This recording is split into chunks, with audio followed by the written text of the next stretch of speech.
Welcome to the From the 108 podcast, starring the drunk uncles of White Sox Twitter. He's a Twitter like whore, an Instagram thirst trap, and your grandma's guilty pleasure, Beef Loaf. A West Coast attitude in a decidedly Midwest body, My Sock Summer. And your host, he's sharing obscure music thoughts to give you time to hit the bathroom, Cheesy E.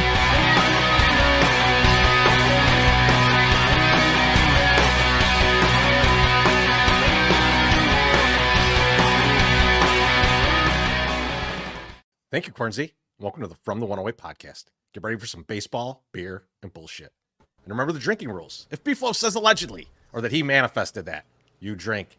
If My Sock Summer talks about the gym or calls us lazy, you drink.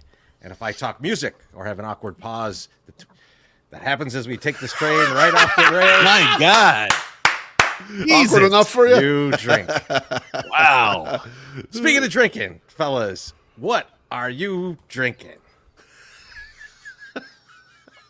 I have which one which one you wanted to go first? You did. I want to know Beef. You guys being out of order is messing me up. I'm blaming you guys. We screwed them up.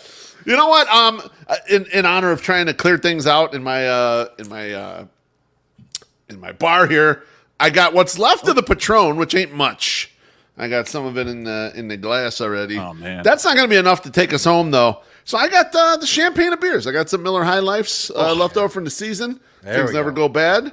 And you know what? Crisp and delicious still right now for the fall weather. I love it. Yeah. It doesn't really go bad because it was never really that good. So that's good. I don't mind it. I don't mind High Life, but I'm not going to sit here and go, oh, this is so great. And it didn't go bad. Let's not be ridiculous. Let's not say things that we can't take back. I can't believe My Sock Summer's already acting like a huge bitch. We've barely started this show. Man, a bitch. Yeah. Like a fucking bitch. A weak bitch. Yeah, that's you right there. I guess. I mean, calling myself a bitch, a weak bitch. Tough, Thanks for asking, Treasy. I am drinking baklava. Let's get to a drink. Go ahead, MSS. Oh, go ahead. Let's do it. No. We went to Athena on Saturday. Took the girls up there and rode the bus because it's fun. The girls like riding the bus, which is, it's interesting to me that when you're young, it's like public transportation is pretty cool. You can see different people. And we went to Athena and I had a baklava old fashioned. So I was like, you know what? This is fucking delicious. I am going to make them myself. So I'm making it.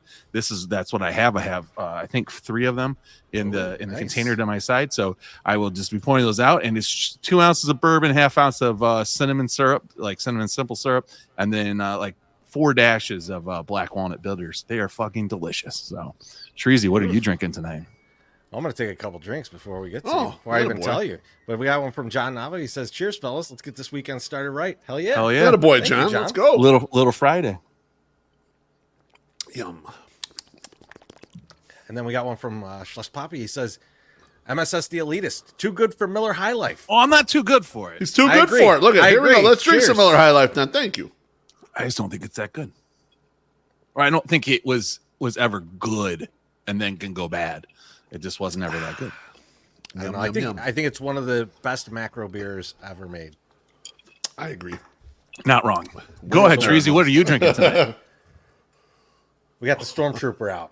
Yes. So oh boy. It's a mystery what's in here. Is that your Infinity? There's multiple things in here. I know there's some of the MSS. We had this together. That Black Rebel Motorcycle Club. Few whiskey. There's probably some old Overholt in here. There's definitely some kind of Maker's Mark in there, and there's probably a few other things in there. So it's a wild mixture. It tastes Infinity bottle. It tastes like a lot of different stuff. So so that's awesome. We'll see how this goes, but it's delicious. Can't wait for more long awkward pauses, and for you missing to tell everyone to spend $1.08 or more to have a drink. Give us a tip. I knew we didn't need that tonight. We're already popping. They're in there already. Tips left and right, man. All right, fine. I believe you. maybe you know what? We should try it when we don't even remind people that they can tip us and to see how much. I didn't. And well, your brother just fucked that up. Well, that's true. My Sox Summer, how you doing tonight, buddy? I'm doing great. And we had a little talk during the Ajou. We did the GFY awards, and we had this quick little banter where I started quick little thing where I started yelling about all the people that said that they weren't going to watch the World Series because it's the two best teams, the two highest payrolls. And they're like, yeah, this sucks. This is a bummer. We're going to boycott the World Series. So I'm like, that seems stupid. Like, first of all, why wouldn't you want to watch the two best teams that are in baseball play each other? If you like the sport, like, that's what I like. So I'm definitely going to watch it. But then I was like, people are like, well, no one's really interested in this. And I was like, before I go and just say you're wrong, I'm going to go and make sure that you're wrong. So we have the first episode or the first segment of My Sox Summers Mythbusters. Okay, so all right. So today, what we're going to say, the World Series sucks when there is no underdog. Okay, so yours truly went to Sports Track and went back and looked at all of the highest payrolls in baseball, and it only went back to 2011. So I was like, okay, good. This seems legit. Amount of time. Right? 14 years, right? Yeah. So 14 seasons. So we'll go in there. So I start compiling a list, and I have it all written down. I have it from 2011 and on. I was first going to say if the payroll wasn't in the top 2, then it doesn't count. I changed that and modified it to top 5. So if it's a top 5 payroll, if one of the teams in the World Series is a top 5 payroll, it constitutes a yes. It was one of the better team, but the top teams. Okay, from 2011 to 2024, 7 of the 14 years there was a top payroll team. Okay, so like 2011, you have the 9th payroll versus the 13th payroll, and then you go to, let's just say, I think it's 2020. You have the number 1 payroll and the Dodgers versus the 28th payroll, which was, I don't remember who the Dodgers played in 2020. The Rays or the Marlins. The Rays or the Marlins? One of the two. It can't be the Marlins. Wasn't the Marlins? Okay, so it was the Rays. So they went in there. Now, I was like, okay, so that's 7. Now, if we modify it and we say top 2, it's 4 out of 14. So like it's never, usually it doesn't happen very often, but it does happen. So you would think. Now, how do you determine how many people are actually watching? So you go and you look at like ratings. Now, here's the problem with the rating stuff.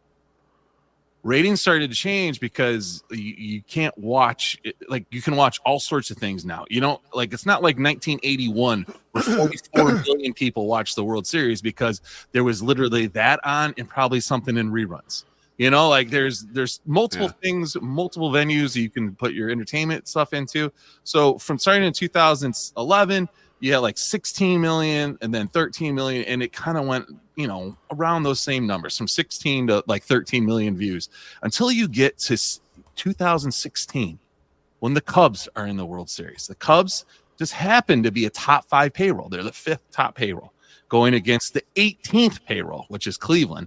23 million people watching that show or watching the World Series that year, right? Because they want to see the Cubs play, and it's a huge thing, a huge team. Historical moment, and people are just interested in their watching that. Now, you don't even touch that number, right? In any of the years after that, like not even close, right? It's half. It's like 19 million is the next closest one, and that's in 2017, and that was the Astros and the Dodgers. And again, there was both those teams, or one team in there was a number 1 payroll, which was the Dodgers, but everyone liked the Astros that year too. So like people don't particularly care much for the underdog series, and that is like, you can put an exclamation point on it because you look at last year's World Series, which we had the Texas Rangers, who were a top 5 payroll, against Arizona, who was the 21st payroll. 9 million people watched that World Series. 9 million. No one wants to do that. MLB's very happy that it's Yankees Dodgers. Oh, there's no question. Those there's so many. The fan bases of both of those teams are gigantic. Huge. So it makes sense. So so for the people that saying that nobody likes it, no one's going to watch it, World Series sucks when it's the two highest payrolls, you're wrong. It actually does really well. People like to see that. And if you spend a lot of money, you deserve to go to the World Series because if you have all these good players. I mean, it just works that way. And you shouldn't be mad at the Yankees, and you shouldn't be mad at the Dodgers for spending all that money. You should be mad at the owner of your team for not spending that money. Exactly. And it gets kind of weird because the White Sox fans, some people that were complaining about this, like, oh, this is bullshit. Well, why are we watching this? This is bullshit. I don't like this. And it's like, are the same ones that are saying, why won't Jerry spend money? And you're like, but I don't want to watch these two. Fuck you. Go fuck yourself. Yeah, I know that's not the segment. I don't get they're buying a World Series thing. Like, where the people are mad. Oh, these are the two highest payrolls. It's like, you should be happy that teams are spending this much. Like, the Yankees, I could give a fuck about the Yankees, right? But like, I've never liked them. Just, it has nothing to do with their payroll. It has to do with how many fans they have in Chicago that were born in Chicago. That's what makes me dislike them. Hello. But like, I can't be mad about the fact that they're spending money. Like, they're doing what we are asking every MLB team to do, which is pay these guys an appropriate amount for the things that they do out on the field. 100%. And they're probably way underpaying Juan Soto because they traded for him. He's still technically an arbiters, but like it's a high amount of money, but he's going to get way more than that next year. So like even that payroll could be even higher, especially if they retain him. It could be even higher next year, which is good. That should be the way it works. Like these great players should get a ton of money. Just a bunch of the other teams don't do that. And so fuck them. They shouldn't be in the World Series. You shouldn't hate teams for doing what you want your team to do.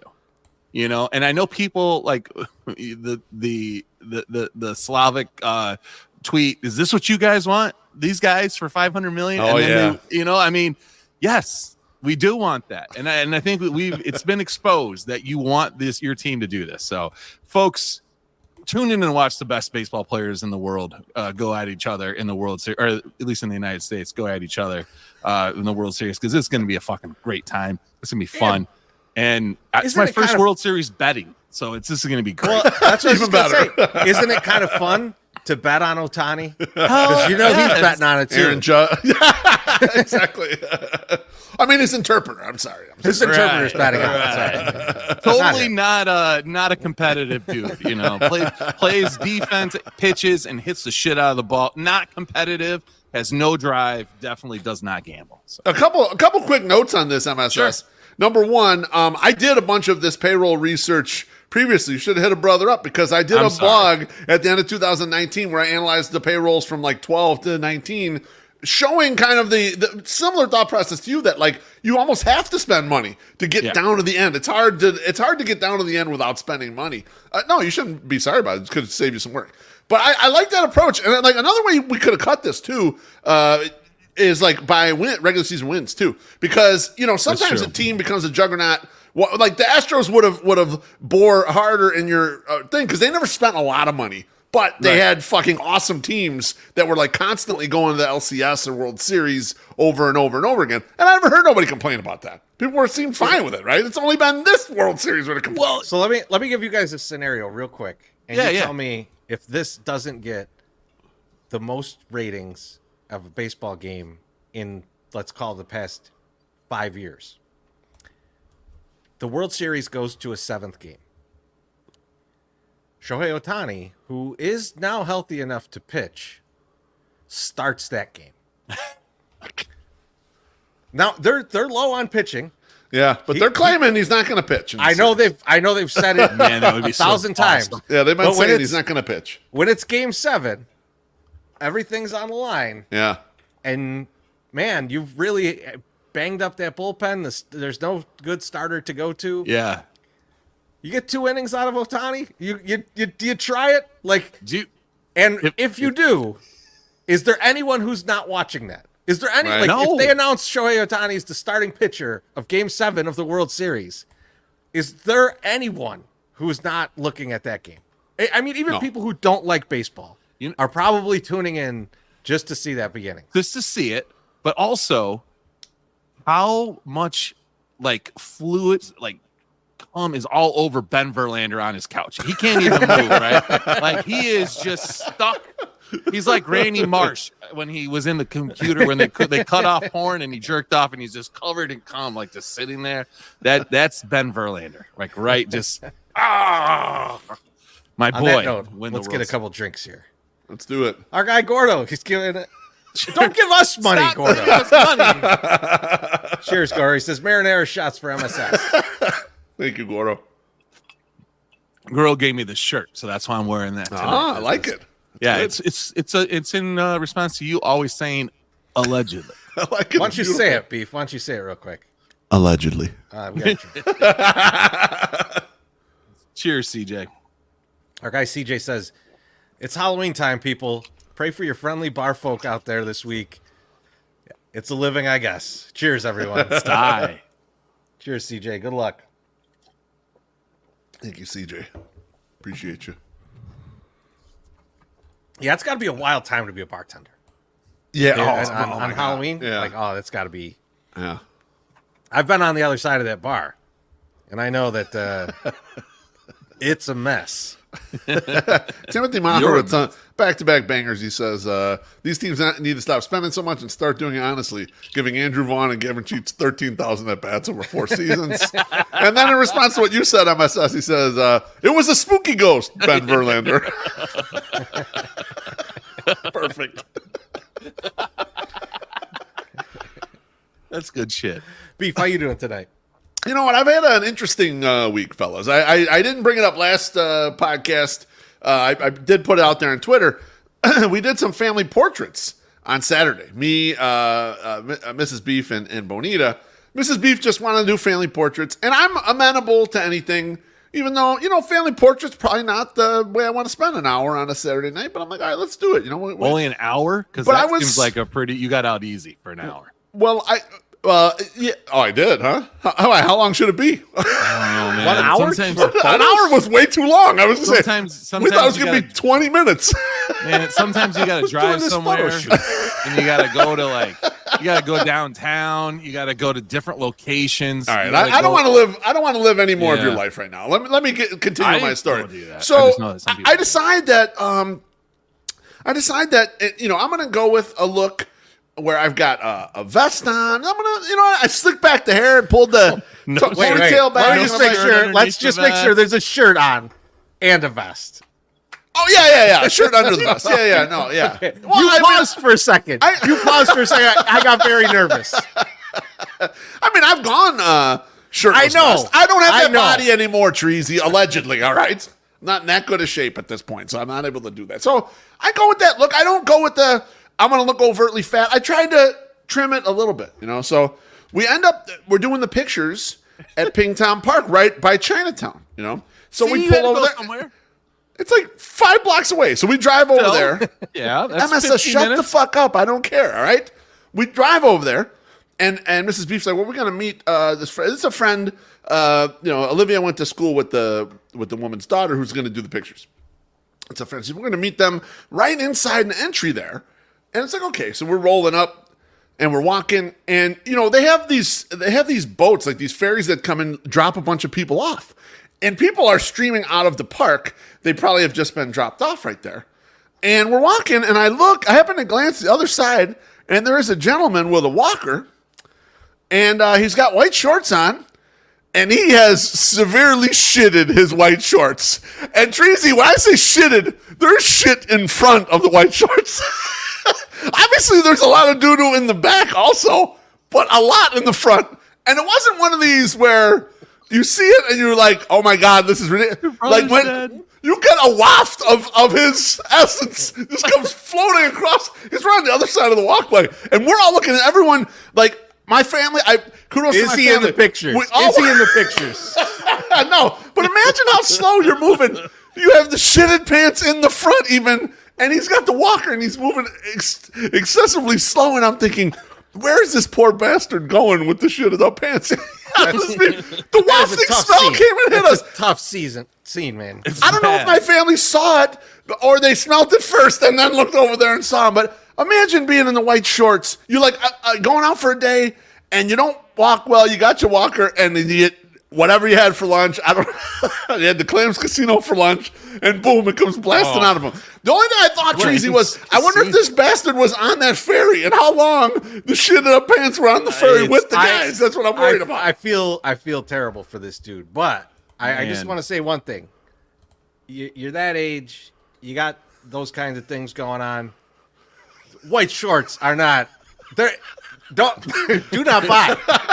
Do not buy the white shorts. No. They're old guys, though, man.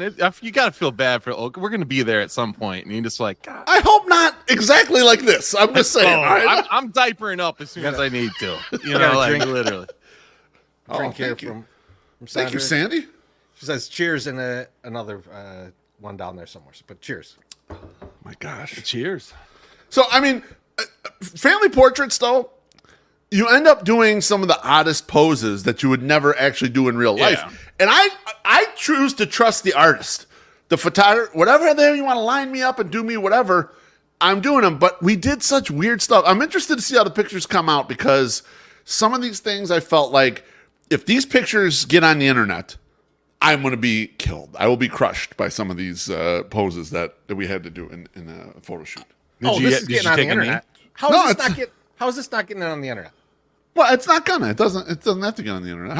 How is it getting on the internet? You guys are gonna have access to it. I'm gonna go to your house. I can't wait to get your Christmas card. This picture's gonna be up. I mean, what do you think? Not where you can see it. You're not getting it. Well, you know what? Now that you're like this in the photo and not letting it be up, Mrs. Beef's putting it up there. I bet that shit's on Facebook right now. If I can figure out how to log into Facebook, I'm gonna find that picture. Okay, so family portraits, but then I decided to challenge myself in the middle of the week, boys. I think I let you know ahead of time. You doing some walking? I asked. I'm doing hot boy walks. I'm trying to get the 100K steps. Yeah. But I asked Dr. Feelgood, who's our friend, quasi gives us advice. Really. He's a doctor, but not real our doctors, but he does give us advice. And so I asked him, I said, Dr. Feelgood, I just signed up to do 3 vaccinations in one day. Should I do this? He overtly tells me, no, don't do that. You might feel like shit if you do 3 vaccines in one day. I decided to go against his wishes, and I went to the CVS. His wishes. It's fucking medical advice, not his wishes. Asshole. You're a straight up asshole. And I do this? Yeah, no. Okay, I'm going to do it anyway. Do it anyway. Well, I thought about backing out of one of them, but then I thought, well, I'm here. I might as well just hit me with that one more shot, baby, you know? And the tech seemed like a nice guy. He looked like he was ready to fire me up. So I was like, all right, let's go all 3. I decided to get all 3. So I get the flu shot, which flu shot, you know, it's a good idea to get a flu shot. Hurts. COVID, we're not doing a political thing, but I got the COVID shot. I have asthma. Yeah. I don't fuck around. I'm getting a COVID shot. Yep. And my doctor had told me, get the pneumonia shot. You got asthma. You're getting up there in years. You're not that fat, but maybe kind of fat. Get the pneumonia. What your other doctor said? You're skinny. You know, you're fine. No, not that fat. Yeah, that's what my doctor told me. Not that fat, but you need the pneumonia. So I get all of them. The pneumonia one felt like goddamn cement going in my arm. It legitimately hurt. So I'm like, I get these, and I go to work. And I'm like, all right, let's see how I'm doing for the day. I try to stay hydrated and all this stuff. And basically, I had no side effects. A little tired in the evening, but that's about it. And what I want to ask you guys is it just that I'm fucking built different? Or what? Why was I able to skate through that and people get one shot and they're down for the count? What happened? I think two things real quick. MSS, we already knew that his nose is way too big for cocaine. Now his affinity for needles is making me think we got to keep him away from smack too. Right? Like this, like just one cement. Like just the first one free, we'll be done. Like this motherfucker will be off to the races. We'll never see him again. It'll be like Earl Manigault. We'll be like, hi, I saw you yesterday. That was 3 months ago. Let's go get some food. Little deep cut. And then we never eat. But I love that one. You know what though? Honestly, you probably, I'm gonna guess that your arm hurt. Yes. And I'm gonna guess that you had the symptoms that most people complain about, but you thought, baby, I'm gonna make some good content out of this. So I'm gonna pretend like I didn't feel sick at all. I was all good. Nothing happened. And you just muscled through it so that you could come on here tonight and tell us how tough you are. I had no things. No way. If I was like shivering and shit or whatever, that's way better content. I would have filmed myself like covered in blankets. Oh, I'm dying. I didn't. I was laying on the couch last night watching the goddamn Scott Peterson thing, and that guy is such a, not only is a sociopath, he's a dumb fuck. He's one of the dumbest humans walking around the earth. I don't even want to get into that, but I was like watching that shit last night. I was like, there is not one dumber motherfucker on this planet than the Scott Peterson. Oh no, there's dumber, but he's pretty fucking stupid. No, I got 2 shots at once, and I had some like tiredness. But yeah, that's all I had really. I went. Fatigue. I also, after I got the 2 shots on the Thursday, beef shit his white shorts. He didn't tell you that. No, I went to the gym. I did 15 in the sauna, and I did 15 on the stairs, and then I was working out. And then by the time I got to my end of my workout, I did not do the overhead pushes up with the voice because my arm was my arm's sore. My arm's still sore right now. Yeah, so you put 237 pounds in your arms and then 37 and a half and try to do that, and it don't work. It was like, I'm like, I can't do this. I'm not killing myself. And then I went home and took a nap. Timothy Maher says Scott Peterson gets 4 shots on the same day. Very possible. Herb Lawrence says Chicago tough. Yeah. That's what it is. And Baloney says train spotting 2 beef vaccines. I'm not in the needles. I can't. Where's the train spotting 2? I don't watch when I don't know about you guys. When you're getting a vaccine, I don't watch. I look the other way. No, I don't look at it. I look the other way. You know, I'm looking the other way. Yeah. I don't know if you guys do that or what you do. No. I don't like it when they take blood out of me either. I'm like always looking the other way. Yeah, I look the other way. I don't mind, but I don't want to watch it. I'm not look doing right at it. Really? Because if you look at it, you're gonna be like, oh, hey, whoa, hey, yo. Do you look at it? And I hold their other hand while they're doing it. It's a real moment. It's a real moment. Teresa, how you doing tonight?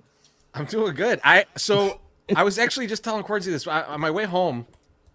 So the way that I go when I jump on the expressway, there's like a few lanes that are going north, and those are always like gridlocked, right? And then there's the one that goes south, and like there's just not that many people on it, so it's usually pretty wide open. And it's pretty wide open for the start, and then it like slows down, and I'm like, what the fuck are we slowing down for? It's usually some assholes trying to like go around and then get back into the other side. Yeah, right? But it's not. I see a dude flipping over the embankment on the side. Oh, God. And I'm like, what the fuck is this? And like, so and then traffic opens up, and as I go past, this guy's down there taking a piss. So he got out of one of the cars that's driving, and he went to take a piss. But like, I'm looking at it, I'm like, yeah, that's not a real far drop to like jump over and go down in that area and do that. But it is kind of difficult to get back out. So I'm like, that guy might still be there. I hope it was a hell of a piss, because he might just still be in River North. Now, hang on, was the car blocking traffic, or did he pull the shoulder and do it? There's no shoulder. Okay, so he couldn't have been driving. Oh, so okay. Like he must have got out. His boy, Someone so let like him when out. he gets back up, he's got to run up the road. Like he's got to still cross the lane that I'm going down. Where once it opened up, I'm going 30, 40 miles per hour. So this dude has to go both finger through that lane first and then run up to his buddy's car once he's done. So I'm just like, this, like, if he would have been squatting down to shit, I would have been more forgiving of it. But I'm like, dude, there's points where maybe you just piss your pants. You know, like, it's just like, that might be the better option. Or you pull a Mickey and piss out the window. I mean, hey, you know, you got to do what you got to do. Open the door and piss out the side or something. Yeah. Like, get creative, because your current creativity might leave you stranded. I was really like, when I saw that, I was like, I know it'll never happen, but expressway, please clear up. Like if the northbound just opened up and like just every car started flying by and be like, well, you live here now. At least he didn't piss in his buddy's Sentra. You know, he's good. Tracy, did they happen to have all white shorts on? Just curious who it was. He had black shirt and jeans. It was the most nondescript dude that you could possibly have. Yeah. But I thought it's a risky maneuver. There's a little bit of reward, a whole lot of risk. You gotta be close to somewhere where you could pull over and go, like, get off and go somewhere and jump in a store or something like that, right? You don't have the time. You know what, though? The thing is, like, he could have told his boy, hey, get into the southbound lanes. We'll get off at the first exit. Then we'll just, like, circle back around. Or I'm going to run through traffic. Let's try this. Possibly get stuck down there. You got the rope ladder, right? Just in case. Throw it down there. Just a wild idea. Let's get a drink here real quick. Sure. From Anthony, he says, "What a shit show. Have a drink for me." Thank you, Anthony. In more ways than Good one. job, Anthony. The essence was still with me in some ways. But the Beef, I did want to talk to you quickly. Yeah. I know we've got had a lot of two, banter. too. A lot of banter. Yeah, no, we got to hash this out. We got to talk about the Survivor pick. Yeah, we got to talk about Survivor pick. Yeah. And to me, it's down to two teams. Yep. It's the Lions or the Broncos. Oh, God. And Man, I don't know if you saw the news. Andy Dalton's not playing. It's not. It's Bryce Young. Bryce Young. Okay. Bryce Young against the Broncos. The other news, though, is for the Titans who are playing the Lions. They traded DeAndre Hopkins, the one offensive weapon that they had. That's right. I saw that. Yeah. They traded him. Yep. So we always go by which team don't we think won't score. Score, right? I don't think either of these teams can score. And Denver's defense is like sneakily awesome. they are. You know, like they're going to kill Bryce Young in this game. And and so like there's part of me that's like, okay, take the Broncos because when are we going to use the Broncos? We won't use them again. Yeah. But I'm looking at the Lions too, and I'm like, when are we going to use the Lions again? yeah, you're getting into conference play. Because they got all the conference games, and that team or the division play more so than anything. Yeah. Is like that division's tough as hell. Like Yeah, I'm not you're not gonna pick them against the Bears, Packers, or Vikings at all. Like that's a lot happen. of the rest of their games. Yeah. You know, and in between there, they got tough teams because they've eaten up a lot of the shitty part of their schedule. So, Yep. like, I'm really on the fence here because you got to try and think about who the other guy's going to take too. And Right. like, I'm leaning Broncos because I'm just like, Okay. I like the idea of that just for the content. But then I'm also looking at the Lions and I'm like, Bo Nix is horrible also, though. well, that's the thing. It's hard to take a team. Like, I know we're going against a team where they're not going to score, but when the quarterback of the team you pick is awful, like I am not a Bo Nix guy. He stinks. That's to me the difference, good. right? Like, I don't think either one of those teams. not good. I don't think either one of the opposing teams can score. Yeah. I don't know if the Broncos can, but I know that the Lions can. And even if Jared Goff and David Montgomery got hurt in the game, Yeah. Jahmyr Gibbs could still carry that Exactly. team on the back Man, just to beat the Titans, who might score 14. Yeah. Might. That would be an incredible outing for them if they scored 14. So I'm really leaning Lions at the end of the day, but like, dude, the Broncos thing would be fun. Like, that's, here's maybe I just bet. here's the only thing. Maybe I just bet the Broncos. I mean, I know you guys got more teams left than just these two. Like, these aren't like the last two you got to go off of. But the Broncos play the Ravens, the Chiefs, then the Falcons. So you can't use them for the next 3 weeks. There's no then use. You get into games There's that no you can use for the them. Broncos. You could probably take them against the Raiders and probably take them against the Browns, but you can't use them for the next 3 weeks. So like, this is true. Yeah, but I can't use. I But I can't don't know really if use the Detroit Lions. Yeah, Can't really use the Lions. I mean, where I'm at here, real quick, Treasy. I mean, Yeah, the Chiefs I are wanna an hear from option here because The Chiefs are an Vegas has they have all kinds of quarterback problems too. They've got injuries there. They signed the guy off the street this week because they're in such bad shape. Now the game is in Vegas, but the Chiefs are huge favorites in that game. So that's like another alternative one. Although we'll use the Chiefs another time. They do That's have the thing. soft matchups down. That's the way. thing. If we have a tough week of like, oh, there's no real good matchup here, you can default to the Chiefs and go like, you know what? They're even if everybody trust plays Pat. like shit, Andy Reid and Pat Mahomes will figure it out. They will save us exactly. And if not, Chris Jones will just rip someone's face off, and then they'll they'll score. But we're in a spot where we need to. My thought is we keep on the chalk run because there's no reason to jump off the chalk run until both of us get down to like not as many teams at this point. We got no Thanksgiving to worry about. Like we don't have to do no those Christmas. Games. We don't have to so do it's not like the Christmas circle games, one. So it's not like that pool. Yeah. I think like right now I'm going Lions. I don't know if you are Beef. Yeah, I like Lions too. I think we could just pick it right now. Lions, on baby. the show. I think we're gonna go Lions. Let's do it. I will say, last week we were watching the games. You know, we had easy win last week with the Commanders, and the other guy had Commanders, so it wasn't really even a big deal. But you were showing me Beef the Circa pool, and there's like MSS. There's like 200 and something people left. 81 of them had the Rams. So it's like deep into the first half, and Beef's like, yeah, 81 people have the Rams in that. The Raiders were beating them 3-0. And I was like, sweating that out would not have been fun. No. If you were on the Rams in that pool is for like $14 million. Yes. Oh my God. Yeah, no, that's a huge one. $1,000 entry fee in that one. Like you would have to be like tearing phone books in half. You've got to be in like so stressed out. So like, I mean, the Rams end up winning. It ended up not even being like much of a thing. But like at that point, I was like, oh man, and that is entertaining seeing who's picked in there because like people run out of teams, and then you've got in that one you have to pick a Thanksgiving Day game. So people like that's one where people are not picking the Lions this week. Because they got to save as many teams as possible for Thanksgiving. Yeah. And then Christmas, you got to pick games too. So, like, there's like these teams that are like I think the Ravens are a Christmas one, right? And like, so like there's teams where it's like they're good and you could take them easy right now.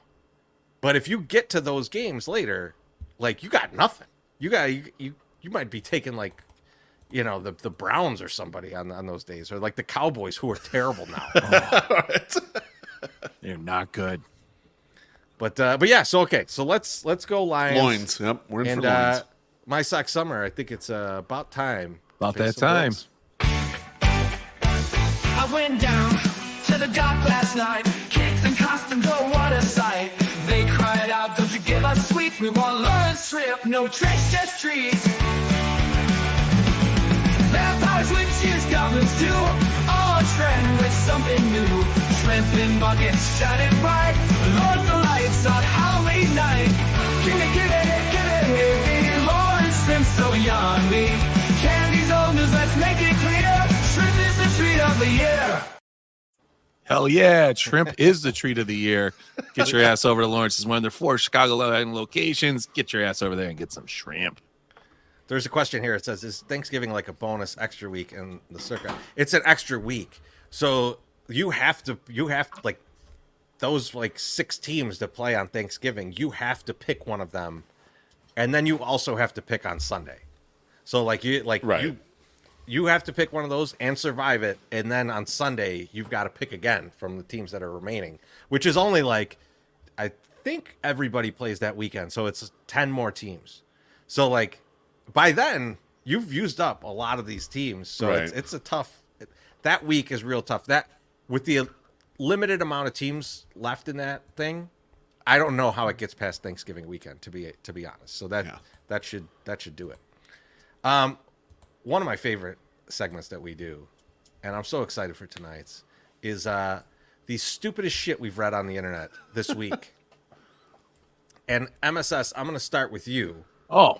Awesome. What is the stupidest shit that you've read on the internet this week? So, you know, this was a podcast. There's blogs about it. This was also just turned into a Netflix documentary. And you guys know how much I love Netflix documentaries.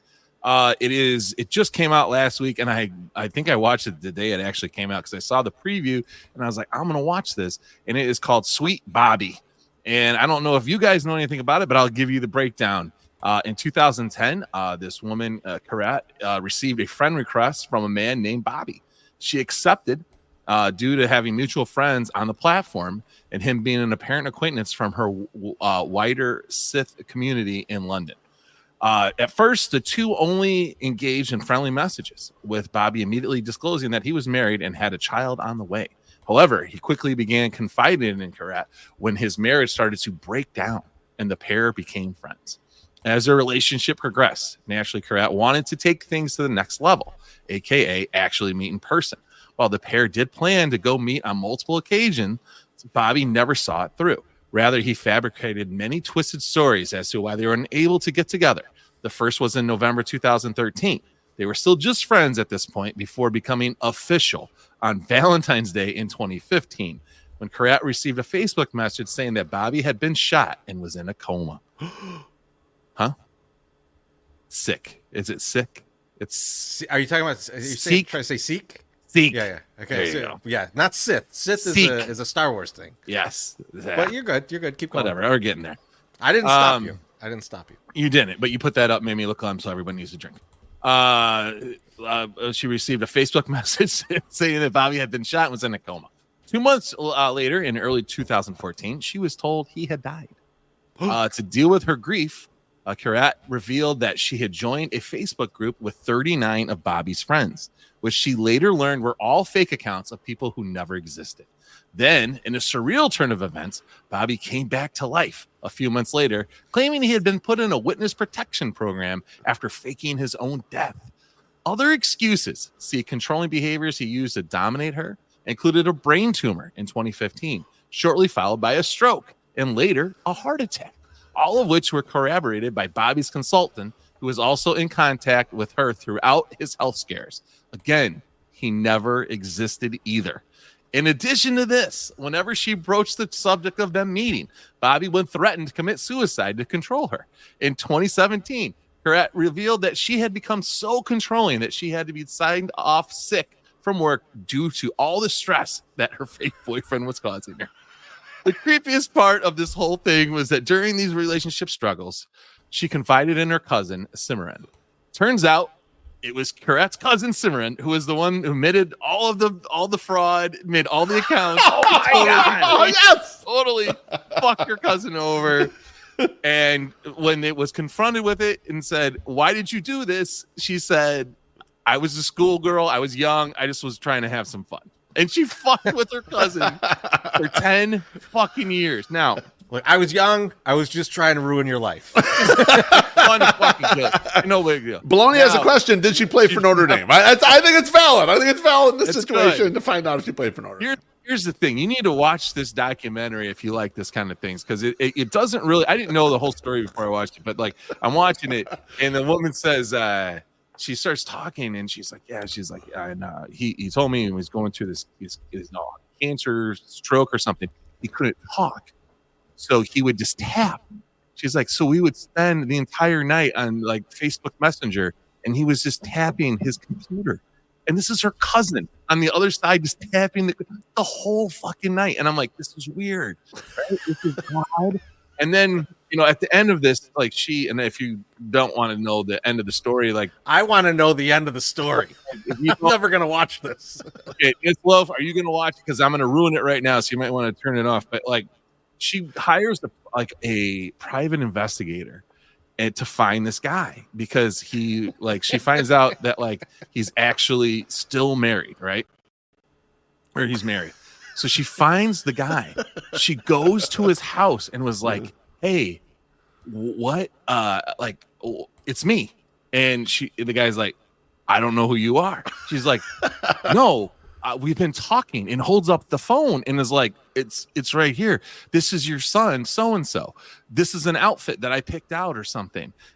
This is your wife. This is your ex-girlfriend, baby mama or something. And the guy's like, I have no idea who you are. And she's like, I got to call my cousin because my cousin's friends with you and she'll set this all straight. So she calls her cousin while they're standing there and gives it to the guy. And the cousin goes, she's really confused right now. Just tell her to leave and like, we'll take care of this. And I was like, holy shit.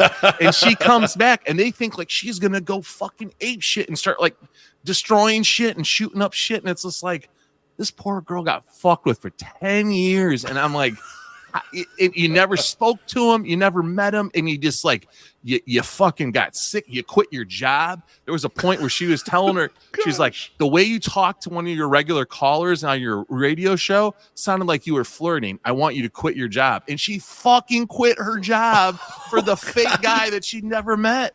I'm like, this is insanity. Yes. Wow. So apparently they're not gonna. She was the cousin was never prosecuted, even though like she like did all this stuff because there's not really. It's a crime. I don't know if it's really a crime or whatever, but she proved some suffering, so she got like an apology, and I think she got some type of money. But she's going to. I'm sorry for ruining your life. Yes, but apparently they're going to reopen it because the police were basically like, "You got suckered."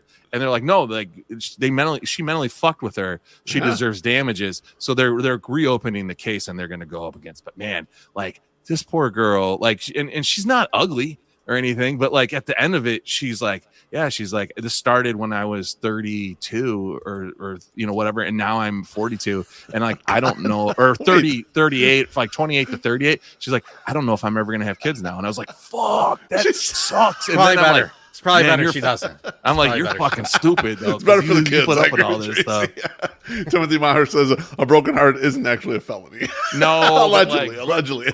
Cornsey says, I'm sorry, who is that dumb? And I hate for Cornsey to find out this way, but I'm not real. It's been an act the whole time. I'm just an avatar. But yeah, watch that. It's called Sweet Bobby on Netflix. It is great. If you like, they're the ones that did the Twitter or the Tinder guy that was doing all this stuff. That it's one the same was wild crew. too. It's the same crew that does like all that stuff, and it's really good because they put up all the pictures and stuff. Side note, the girl that plays the cousin, they put up pictures of her, like, and it's not the actual cousin, it's an actress. That actress has been getting death threats on TikTok because they think it's actually the person, and so they were almost the stupidest people, the people that are sending death threats to the actress whose picture is used in there, where it says this is an actress picture, this is not the person, and she's getting death threats. But yeah, good stuff. Yeah. So that was the stupidest shit I read. Watch. All these things are always bizarre from the standpoint of obviously the side of the victim. Who are these people that psychologically are susceptible to this type of thing and aren't just like, oh, fuck this weird shit and getting away from it kind of quickly. And then also you wonder, the person who's doing the psychological abuse, how long do they surf around looking for the person that they're going to be able to do this to, that like sink their claws into? Because I'm sure it doesn't work on a bunch of people, but then when it works, you're all in on that shit, man. Well, this is going to sound bad, but like I get like when it's like someone trying to scam for money. I don't support that. But I think it's very fucked up, but I get the motive. Right? Like I understand the motive of like, I'm going to rip some people off and make some money. There was the ones where it's just like, so the one that you just described, MSS, and then like the Lene Kakua one, that one, those are just like, I don't understand the motive. It's just like, I just want to ruin someone's life. Like, that's just like control. I'm just going to get off on ruining this person's fucking life. Yeah. To see what I can get away with, and they do it. The Stern Show, odd. This one of the guys' moms is a big Liam Neeson fan, and Liam Neeson had been contacting her through Facebook, and he was like, "I just crashed in the mountains outside of someplace in Australia, and I need $10,000 to get gas for my helicopter to get out of here." Yes. And they use the AI generators and make the voice so it sounds like him, and he's like, I am a famous person. I cannot talk to you right now, but know that I love you and love everything you do for me. Please send me $10,000 for jet fuel to get out of this country. And so like the guy's mom was like calling like the authorities in Australia, like saying like Liam Neeson is located here by this. And they were just like, lady, what the fuck? So these are usually the people that are falling for this shit, love. Like it's just it's like old women and men, I'm assuming too. But the person in the story MSS is 28 years old. You said it's just a fucking regular person. Like worse, dude. There's got to be a psychological susceptibility that the people are able to find. John Nava says, it probably started as a joke, then snowballed into something serious. You know what this sounds like, boys? Sounds like John Nava's been doing something. done that too. I think maybe I would watch out for John Nava and all of his different personalities that might be leaking out on Facebook or other places. You don't know if it's him. You don't know if it's him. Yeah, this might not be the real John Nava. He says, like, I've gone this far, I might as well keep going. Yeah, I know you do. I know what you're up to now. I'm keeping an eye on you, John Nava. How dare you? Can't believe it. You think you know somebody. Thanks for the tips, John. That's good. Beef, what is the stupidest shit you saw on the internet this week? Boys, I was going to go with the young lady from Australia who is trying to sleep with 600 people. Has already got 480 bodies on the docket for 2024. She's picky, but I think the OnlyFans thing's a little played out. And I saw something way more ridiculous just today, and I feel like it's worth reading to you guys. Is it an OnlyFans thing, too? So, do you guys know who Taylor Mathis is? Yeah. Okay, so Walking Taylor Bets. Walking Bets, yeah. So Taylor Yeah. Mathis, she works for DraftKings. She does Walking Bets, so she does content, gambling stuff, or whatever. Recently sponsored by DraftKings. The Walking Bets thing too. Actually, there was a big feud because this Lucy Burge was claiming she actually did the Walking Bets first or whatever. But anyway, Taylor does Walking Bets. She's pretty famous for doing it. She has over 200,000 followers. I see this tweet from Tyler Did It, and it says, the Taylor Mathis situation with the sign Dollar Taylor has gotten very messy. For quick background, Taylor Mathis is a sports betting content creator and analyst for DraftKings, known widely in sports for her Walking Bets videos. Here's where the story meets crypto and goes south. Too long didn't read. The Gens make a Taylor coin after her likeness. They get in touch with her, and she agrees to promote the token for 2% of the supply. So it's 20 million coins. She's going to get 2% of them. Taylor runs past the $6 million market cap in just 3 days after she endorses the token. So now the 20 million tokens are worth $6 million, which is like real fucking money. The Taylor token then dips into the next week, falling below 1.5 million. Then last night, Taylor dumps her full 2% stack for $16,000 cash, which sends the token back under $100,000 of market cap. So they dip way low after she sells her kind of her share of it. She posts, yeah, the crypto thing is not for me, LOL, on X. Then later posts more about it, saying she'll donate the funds to a toy fund. Now, she deleted that tweet. Then later, last night, her wallet rebuys 34 million tokens for $9,000.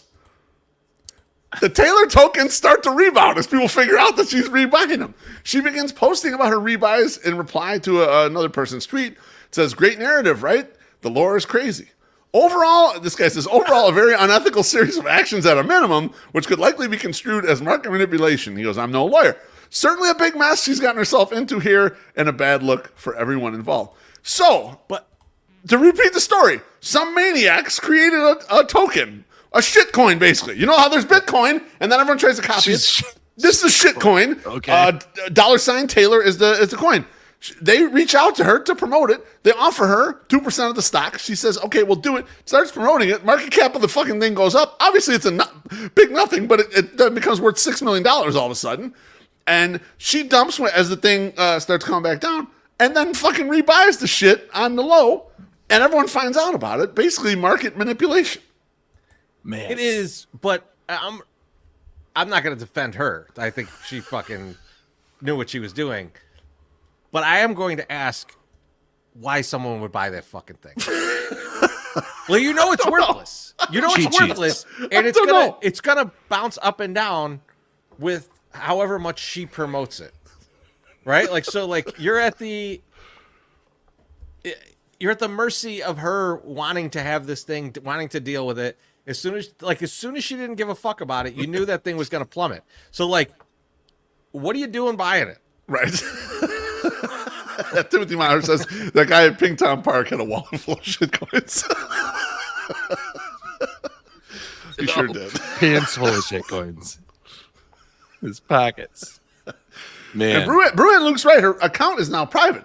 So she's probably huddling up with God knows who, lawyers or whatever, to make sure she's not in trouble for this. I don't know the level of regulation for... I was gonna say, well, I don't think there's any. But the thing is, though, you don't have to be on an exchange to get in trouble for market manipulation or for insider trading or any of that shit. Like, so it's possible she can get in trouble. I assume she probably won't get in very much. I assume they'll lawyer up and they'll fucking see their way out of it and say that nothing was intended by this blah blah blah, and she'll get I some don't know. slap on the wrist. They sent Martha Stewart's ass to jail. I was gonna say, but it is a serious crime. That's not different. That's regulated though. This isn't regulated. That is like, it? yeah. I don't know. Is honestly Bitcoin don't know. I don't like know supposed enough. to be like the drug shit? Like it's I all. don't That's know why enough like all about drug dealers have crypto money. to know if that market is regulated. I would assume there is some regulation. Otherwise, what's his SPF would be going to jail Right, for exactly. like the rest of his life. That bullshit coin. Yeah, I don't know all the specifics, but at a minimum, it's very sketchy and very bizarre. Like, who just starts making coins of random people on Twitter? And now Taylor has a substantial following, but are you 200,000 trying to people get- is not a lot of coin. Am I Are you trying to get beef coin off the ground? Beef coin? I would do beef coin actually. Yeah, it would be a physical coin though. We're not on the blockchain. That's too much for the 108 crowd. We're I not love getting on the blockchain. I love it. It's like showbiz coins. I can't wait to like get you like a hammer and a mallet, and you just like mint your own coin, like, and then we send them out in orders. That would be great. Here it is. Low. My face on there. I did find I think about 20 Beta Brow coins, free drink coins that maybe will make their way into orders. Still got at some one. point. I If still have an old open, one. they reopen. We're good. John now says beef coin. I'm sold. See, we're already going out there. This is how he ropes you into his world, Beef. And he says now everyone's searching her. Motherfuckers in these comments knew exactly who she was. And in fact, I was waiting for my partners to play dumb like they didn't know who she was. But Treasy jumped in. I know who and, she was. and he did claim he knew who Taylor Mathis But was. Beef, I only know her because I follow gambling content. Of course. What's the Haktua's chick name? Like that's who I thought it was at first. Haley Welch. Welch, yeah, Haley. No, yeah, sorry. okay. So yeah, no, I get those blonde girls confused. You know. Yeah, sure. Timothy Maurer says beef coins, MSS NFTs, Treasy's penny stocks, let her rip. That's the next thing we get into. This thing's almost 10 years old. It's time for us to start committing fraud as much as possible. Hey, Beef. Secretly, we've always wanted to get in on that. There's no question. Treasy, what's the stupidest shit you've read on the internet? So I'm scrolling through Twitter, and I see Always a bad idea. someone say the new Ruth Conda Forever just dropped, and I'm in. Now, if you don't know what Ruth Conda Forever is, I had no idea. it's from like 2020, but it's this tweet that this lady put out. She said, just told my 10-year-old daughter, 10 years old, about RBG. So this is when Ruth Bader Ginsburg died. She had tears in her eyes, and then she did the Wakanda pose and said, Ruth Conda Forever, which is the sort of pop culture crossover that I can celebrate. This is not where the pie chart that says this never happened and this never happened in blue. This is not where it originated, but it fucking got to work out that day. It got to work out that day, and like, I always laugh about that one. People think Like they're so if someone makes a bullshit tweet, I think about Ruth Conda Forever, right? And so when I see the new Ruth Conda Forever dropped, I'm in. I got to know what this is about. And here's the tweet. And it's tiny on the screen, so I'll read it for you guys because we got to break this down anyways. So this lady, she goes, after watching Donald Trump work at McDonald's, I had to have some fries. Now she goes into 18-year-old black male met me at the drive-through window. I told him Trump worked at McDonald's today and I had to get some fries. All right, first of all, listing it out as 18-year-old black male, just It's weird. it sets the vibe immediately. That's weird. Yeah. Just so you know, But then here's I like the Trump, story. but I also like blacks. Here's the story though. He says, "For real?" She says, "Yes, in Pennsylvania." He says, and this is part right off the bat is fucking weird. Inspiration. That's why I'm voting for him. Who's the fuck says inspiration? Like, Yes. No one. like is this like No. is this like a fucking alchemist from the old time? Like I'm thinking like Richard Grant from Hudson Hawk going like inspiration. like who says no one says that? And then But what's his inspiration? He's already working at McDonald's. Like he can't inspire. He's inspiring him to go work at McDonald's. You're already there. Don't worry, MSS. You're jumping ahead. We get to it. But he says that's why I'm voting for him, and she says me too, which I'm sure he was shocked if this were actually happening. And then he says, I can't wait to look it up. It's on the news. Now, guys, I don't have kids, so I don't talk to a lot of the younger people, but I talk to enough people at work that are in like their 20s. Yeah. I've never heard any of them say the news. No. And I'm guessing teenagers they don't watch it. don't say that either, because the news hasn't been something people watched on TV since, like the 90s. So that's Bro, they got TikTok, they got they're on Twitter, they're on whatever. They get all their news on the apps. So that's another little red flag in here. And she goes, "Yep, all over X too." Which there's never been an old white lady correcting a young black man about the difference between the news and the internet. It's just it hasn't existed. It never will. But to your point, MSS, she then goes, what do you mean by inspiration? Now, before we get into what he says, if you talk to someone at a drive-thru for this fucking long, you better tip them. I don't care what restaurant it is. It is insane to have a conversation this long in a drive. If you were the car behind this, you would want a monster truck so you could just run this motherfucker over and get your food. But regardless, what do you mean by inspiration? He says he's just like me, and maybe I'll be president one day. I am now 18. This is another piece that just no one says that.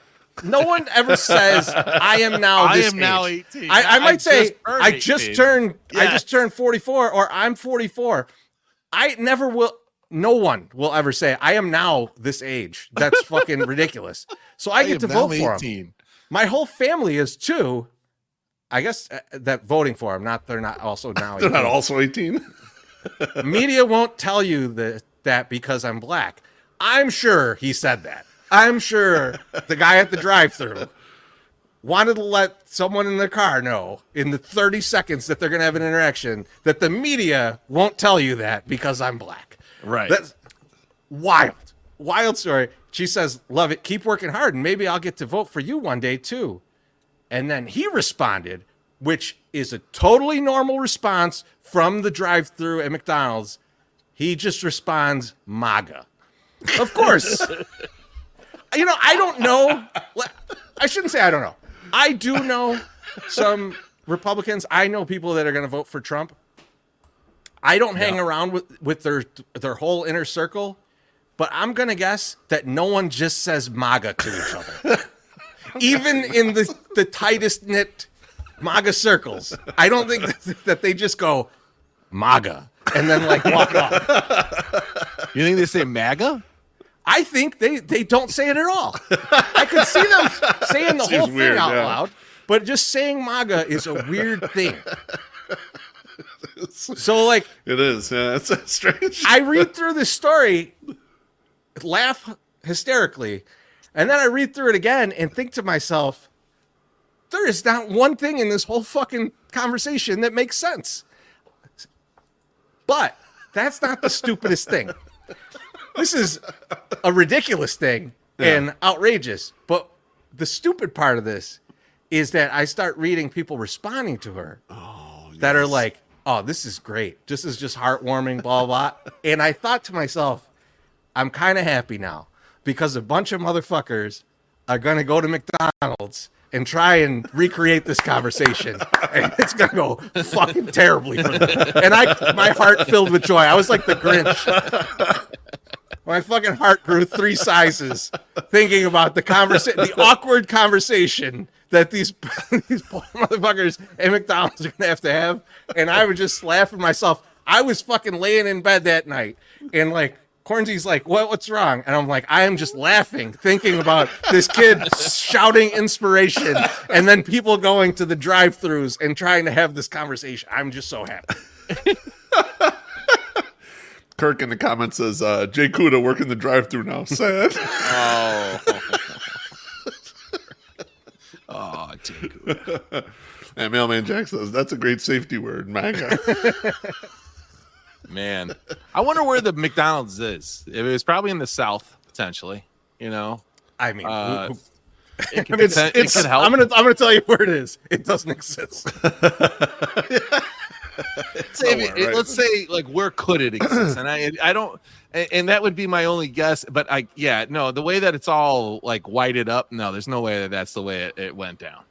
It just can't. It can't do that. I mean, this is a totally made up. Like, it's totally there's not anything in there that is believable. It's unreal. That Unbelievable. Would go like, you know what? I'm gonna post this to the internet. In a way, we are in that era of Twitter where there used to be a time in Twitter where you could like converse with people and learn things from little subgroups of Twitter.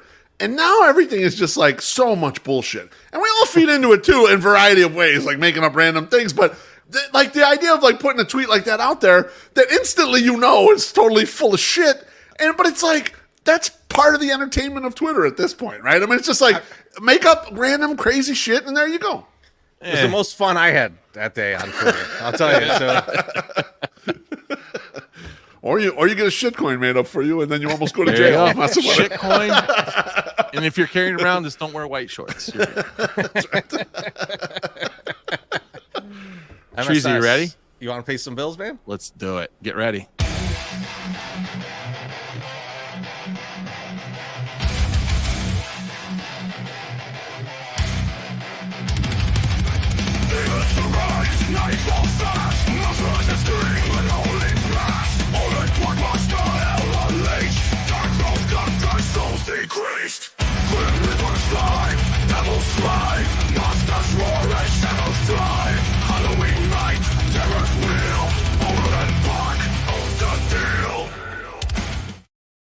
Yeah. Go to Mazda of Orland Park, down in Orland Park. They're great.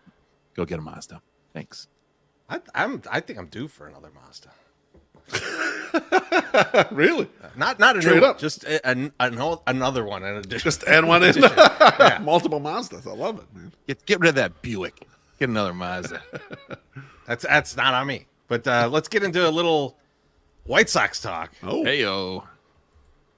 Beef, I heard we want to play Should I Stay or Should I Go? we do. tonight. We haven't played that in a while. Oh, it's been so long. And actually, it's probably been over a year, to be honest with you. I was trying to look back through my old notes to see when the last time we played it.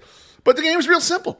I'm going to name someone, White Sox, and you guys, my Sox number Treasy, and of course anyone in the comments, you're going to say if this player or otherwise should stay or go. So we're going to start off with an old Beeflo favorite, and that is my guy, Andrew Vaughn, who I renamed Andre Vaughn this year. Treasy E, I'm going to put the arbitration numbers predicted by MLB Trade Rumors to help us with this exercise. Oh, here. okay, great. As Andrew Vaughn is scheduled to make approximately $6.4 million. That's not exact. That's just an estimate for the 2025 season. Should Andrew Vaughn stay or should he go, Treasy? So, Beef, we're going to do our trades soon. So we're trades with every team. Yep. And so we'll be doing those on the Au Jus with you starting this We'll be this doing coming that Monday, with you. Yep. right? I think we're going to trade Andrew Vaughn a few times. I think that, like, looking around as we starting to look into this, that as much as like Andrew Vaughn is a very mid player, Yep. there's enough teams, especially now that the National League has the DH and everything, that you can find at bats for a guy like him where he's going to be in the middle to the back of the order, and that's a pretty good guy to have in those spots for teams that don't really have that, right? That don't really have a first baseman or have, kind of mess around with the DH quite a bit. I think that there's teams where he could go to, and I can't wait to send him to those teams. So, like, I think if you can get anything for Andrew Vaughn, get away from, like, $6 million is not a lot, but for the Sox it is. So, like, getting away from that $6 million and getting anything for Andrew Vaughn seems possible. So I say he's got to go. Okay. My Sox summer. Yeah, I mean, go. I mean, immediately. Just get him out of here because he has done nothing to, like, on the field to make me go, God damn it, we need that. We need that, and that's what we need. And he also hasn't done anything to endear himself to the fans whatsoever. Like, he's not even like a crowd favorite, or like anyone's like, yeah, I love Andrew Vaughn. How many Andrew Vaughn jerseys do you see in the stands? Fucking zero, dude. No one fucking likes this guy. Yeah. And I mean, he's probably not a bad person, but his Q rating is lower than those guys' white shorts that are shit filled. Wow, it's bad, man. Too tinky. Like, he is not good, and it's just like, I can't. No, I don't want him there. And I mean, $6.4 fucking million. We could have 4 Paul DeYoungs for that. I mean, we don't need him. Okay, get the fuck out. I don't think we need 4 Paul DeYoungs either, but I get you. I get this. It's a lot. It's a lot of home runs, but no, we don't need that. We don't need that. Maloney says, I hate Andrew Vaughn, but love Andrew Vaughn memes. So that could be a reason to keep him. Timothy Myers says, most interesting thing to track with Vaughn will be how his hairline recedes. Dude, it's unfortunate. Yeah, I mean, I get you guys' sentiment. Go ahead. Oh, go ahead. Go ahead. No, go ahead. Go ahead. No, I was going to finish the point. Anthony here is like, he's on the verge of being good, though he's not as bad as some of the other players. No, he's not on the verge of being good. We were told, he's playing out of position in left field. Once he gets to first, he's going to be fine. He's been at first for what, 2 seasons, 3 seasons? He can't do shit there. He's not good there either. He's not good at defense. He's serviceable at defense, but he's supposed to be fucking hitting the shit out of the fucking ball. Okay? And he's not doing that. So go ahead, Loaf. Yeah, what I was going to say is, like, for the price point, he doesn't provide enough value. Like, it's not even like, oh yeah, he was one of the White Sox better hitters, but that was a historically bad offense. So take that in the appropriate context. Yeah, I mean, like, you could let him walk and probably sign him back for something much smaller than that. I doubt he's going to get that in the open market, to be honest with you. So it'll be interesting to see what the White Sox decide, because I think what they do have there, though, is someone they know stays healthy generally and plays a lot of games, so he's going to be durable there. Someone who's kind of lived through all this stuff, so they feel like maybe from a character standpoint they might like him. So I think the White Sox, even though majority of the commenters here and us in this panel don't think he's worth keeping, I think the White Sox might keep him regardless, just because of some of the softer reasons that you could keep a player for. All right, next up. Sad. I'd rather see a fucking platoon of shitheads there than see him there most of the time. Like, speaking of shitheads, go to your next guy. All right, next up, and should I stay or should I go? My Sox summer, and we'll put the perspective arbitration raises up there again. Should Gavin Sheets stay or should he go? I mean, for me, go again. Listen. We scratched off a fucking lottery tickets last year, and we turned some guys around. Whoever picked Paul DeYoung and said, let's bring him over to this team. Let's let him do some work. Let's give him the fucking $2.6 million. Go out and try to find somebody that's decent. It's just like, I don't like Gavin Sheets enough. I don't think he contributes enough to be like, yes, we need this guy. We need this guy. He's he's replacement level player. We can find that. Let's go find that. It's ridiculous that we even have to entertain this guy at first. Like, I don't like it. I don't like it. Go get the fuck out of here. Easy go from my Sox summer. The comments are also pretty much go, goodbye. I like straight ass cheeks. That's good. Straight ass cheeks. I like that. This is a little tougher than it should be. Okay. The $2.6 million that he's likely to make, even if it's $2 million, right? Yeah, probably prices him out and makes him a non-tender. But he has an option left, and that's the thing. It's like if he was just a little bit cheaper, I could see the Sox keeping him and saying, like, if you don't make the team, then you just go to AAA, right? And when someone gets hurt, you're a viable bat that we could bring up. He's not good bat, but like, right. It's at least a major league at bat. You're not dropping off to like, oh, we don't even know what we're going to get here.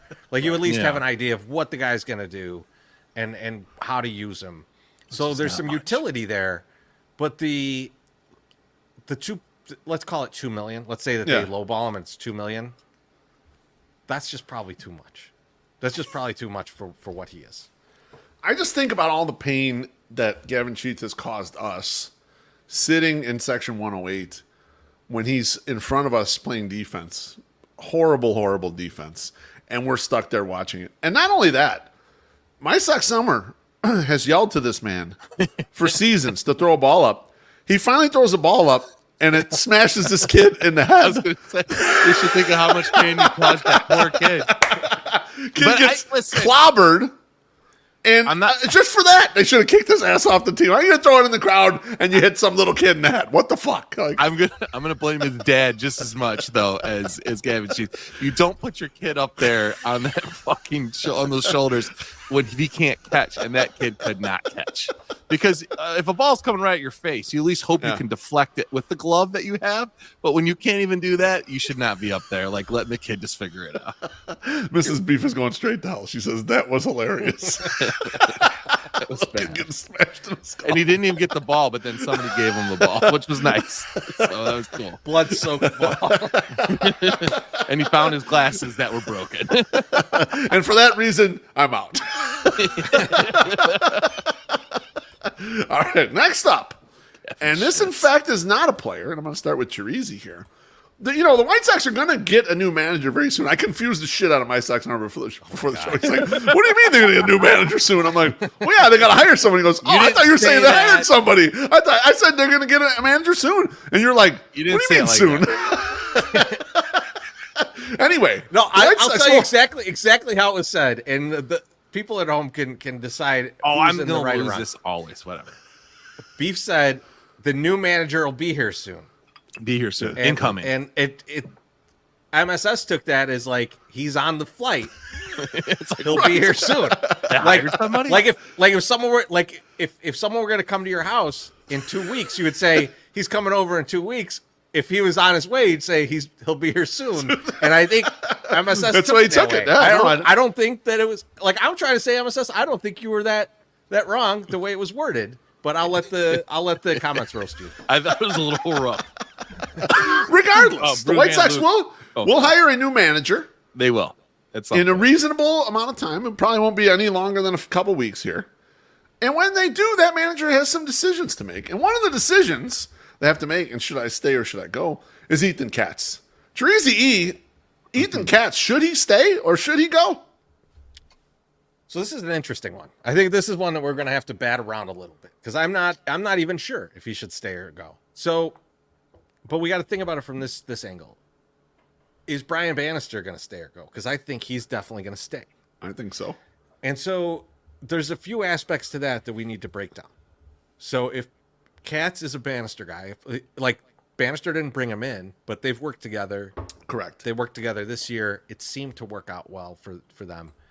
But more importantly, we've heard nothing about like Katz having any problem rolling up to Bannister. Right. If you bring in some new dude, you got to make sure that that's going to be the same situation, right? You also, if you're the incoming manager, you have to know someone that is not only passable to you, but reason to get rid of Katz, and Bannister's got to kind of sign off on it. Like, how much do you want to force into the situation the moment you walk in? And I think that's going to be a question that's open, because I don't think Katz has done anything to say you can't get rid of him, but I also don't think he's done anything where you're like, this guy's got to fucking go. So Right. I think, like, if I'm thinking what will happen, I think he stays. I think they bring in an offensive-minded head coach, like a guy who can really help hitters, brings in his own batting coordinator that has that whole side, and the pitching piece is in place for him. I don't think that they just clean house underneath. So that's kind of where I think what will happen is that he'll stay.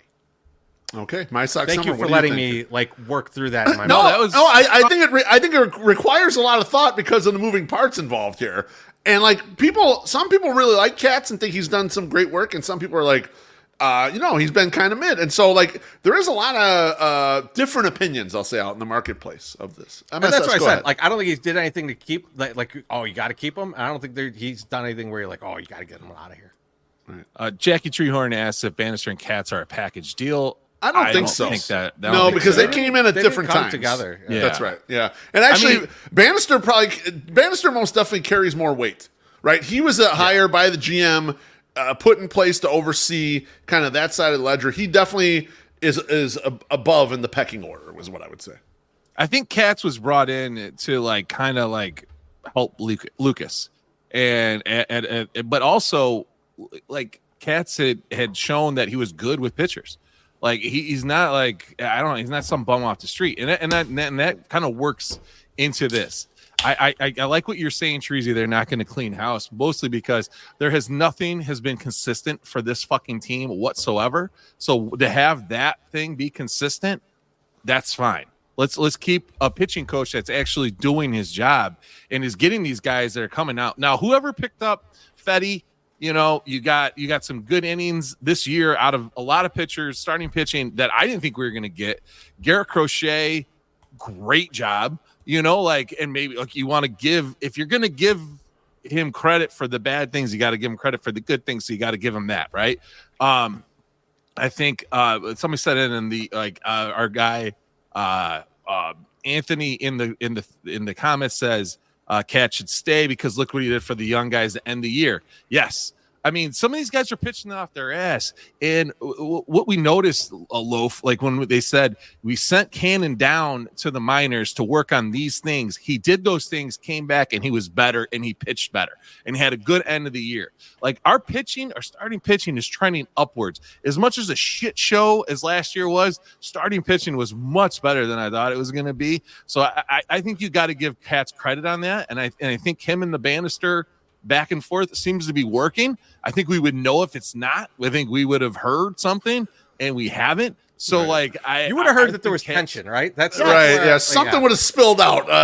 There's some issues there. I see some James Fox fucking tweet saying, "Yeah, I've been hearing some things about the pitching department, and there might be some change-ups because one guy, the new guy's not happy with the old guy, like something like that." So I think he should stay. I think the consistency is important, but I also think that he's fucking. I don't know, like you can't say, "Oh yeah, he's earned it," because it's been down, but also he didn't lose those games.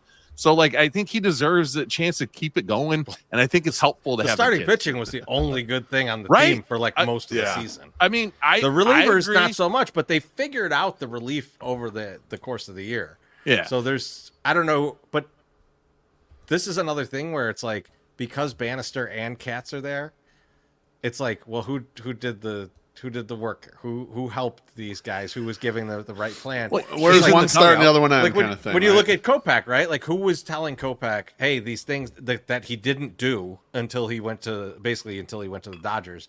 Who was telling him, hey, these are the things we want you to work on? Was it Katz? Was it Bannister? Like who was it? Or was it some kind of combination? So it's unclear where that kind of lies, but yeah, I get what you're saying, MSS. Like he's not done anything to get him. He hasn't had any fireable offenses. No. Didn't Kopech say too? He's like, I just finally started listening to those guys and doing what they said to do. Correct. Yeah. It wasn't, and I think that is something that is probably a trend with a lot of the players from the Sox that have struggled. I'm looking right your way, Makata. I'm looking right your way, Eloy. Not doing the things that they say. And maybe you don't figure that out till you get to the next point. Maybe you're like, you know what? Maybe I should listen to these people because I don't know what the fuck I'm doing. Eloy is going to be at that point because now he has been DFA'd, by the Orioles or whatever. He's got to figure out, am I going to listen to people and try to do what they're doing, or am I just going to fucking ride off in the sunset with my money and just live it? Who knows? And it's goofy, but Eloy might not get a major league contract. I want to revisit this because while we were discussing this, I took a look at the comments and I think and it's Jackie Treehorn's comment says Bannister and Katz are a package deal, right? I think what he was trying to imply was that they had worked together before, and that is true. Yeah. They did work together in San Francisco. Katz was the assistant pitching coach. He came to the White Sox in 2020, I believe, to become the pitching coach. But before that, when Bannister was the pitching coordinator in San Francisco, Katz was the assistant pitching coach there. So yes, they did work together. They had a working relationship before this. That is 100% true. But they package deal not from the standpoint of Katz was here already in 2020. Obviously, Bannister just got hired before the 2024 season. I think you guys touched on almost all the nuance. The only thing I want to bring up here is with regards to the manager position. Teresa, you mentioned like the manager coming in. I think some of the selling point that Getz so far has done with his front office hires, from what I can tell, or anyone else that he's brought in, is that they're going to have a voice. They're going to have an opinion in this thing. And I have to think that he's also selling that to his manager, whoever is going to be the manager. And so that's where you get to a weird point where if the manager has a guy or really wants a guy, then what do you do? Like how do you handle that, right? Trey puts it in the comments. If the new manager has his own guy, kind of like what's the deal here? And if that is the case, Katz might be on his way looking out. I would not make it a Don Cooper situation. New manager always has to take Don Cooper. For 20 years, the new manager always had to take Don Cooper, and you couldn't get rid of Don Cooper, and he was... Katz ain't that. I would not do that with Katz. But I agree with you guys, most of your points, that like he hasn't really done anything to be fired, but he's also not super pitching coach either. He's a reasonable pitching coach. Someone else would probably hire him if the White Sox fired him. Like, he's reasonably good, but he's not like a soothsayer or something like that. Right, but like... I the think players don't hate him. Where my mind is going more is if there is a guy who's going to be a manager and has all of his guys picked out, I think they'll let him do that, with the exception of Bannister stays in position. Like, I don't think he moves, but like, but he's above that kind of So but that like if you're more of like think back to like Ozzie Guillen coming in, Ozzie like didn't really want to think about the pitching all that much, right? Like, so he wanted people in place for that. And, like, it might just be okay, I've got these guys that need to be with me. I got my bench coach. They're going to have to bring in a hitting coach, too. Like, I mean, that's going to happen. Yeah. It might just be one of those things where it's like, it's good to just have this guy that's already been here, knows what he's doing. We'll just leave him in that role. That's where I see him staying, right? Like, that's the kind of, like, continuity, and I don't have a perfect candidate for this.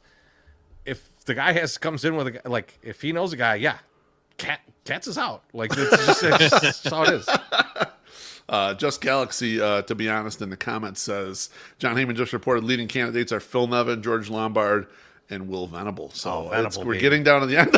I'm a Venable guy, but all the things I've heard about George Lombard, I like too. So I think they're in good shape here. Beef. I was sitting at lunch with our guy Josh Nelson. And we were both like, man, Venable would be great. Why would he come here? Well, I still think that's the thing. If Getz is allowing a high level of input from his person, and it sounded like Bochy's going to stay. He wants to stay beyond this contract. So the caddy no longer wants to be the caddy, right? You got to be there forever. Like, take the next job you can get, and like, hey, why wait another season? Take one of the two. Take the Marlins one or take this one. You're getting further and further from World Series, right? That's right. Like, so that's right. So yeah. So we got a drink here from our guy Trey. He says, "I'm fuck. Drinkers suffer the white shirts curse." Cheers, Trey. I don't want that curse. Thank you. Mine either. I got on brown sweatpants just in case. So Will Venable was probably was a coach when Bannister was at the Red Sox.